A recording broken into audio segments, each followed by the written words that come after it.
I actually took the Calgary Foundation board there for a meeting at ARC, and they all were so impressed with the work that was done.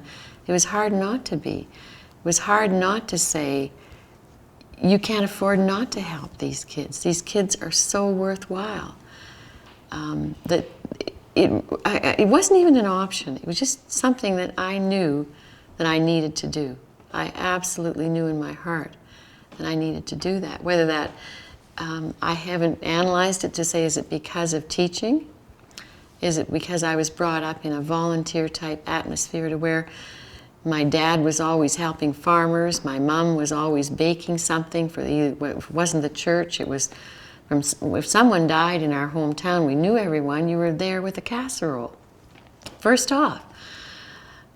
So whether I learned that as to help others in a very significant way, maybe that's what really drove me to be involved as much as I'm involved. But the gratification there outweighs any of the hours that I've spent. Because at our graduation ceremonies, I've been to many, I've spoken at many, when you see the families together, they're just, as I mentioned, it sounds melodramatic, it sounds like you're exaggerating, but when you hear a dad and a mom say, thank you for our family, for putting our family back together, you're so overwhelmed with gratitude that what your rewards, you're on a high almost, which is their terminology. You get so much satisfaction. And you know, a lot of the people I don't know, I can't possibly know them all. But they are so incredibly grateful. There just isn't any better work, to me. You know, that's maybe not for everybody, because I have been there now 12 years, gosh, maybe even more than 12 years. And I can't go to a rap session without a box of Kleenex and dissolving in the stories.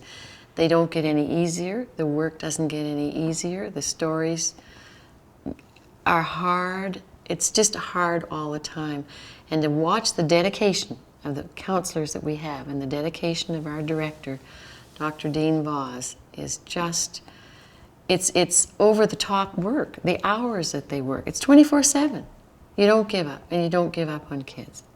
And we have had things go very bad with some of our kids that have actually been involved in some very serious criminal charges, some drug deals that have been fatal.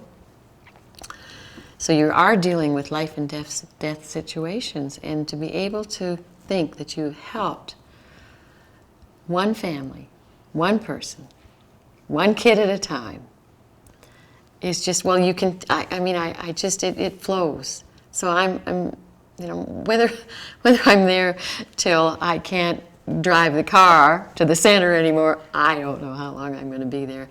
But it is work that, I guess, it's life's work. But it must have roots in the way I feel about helping others. And this is just very significant. I wouldn't have known any of this when I was younger, because we didn't have the drug issue. How fortunate. It's another reason I'm so fortunate, because I wasn't raised in that culture. And that's just luck of the draw. That was just timing.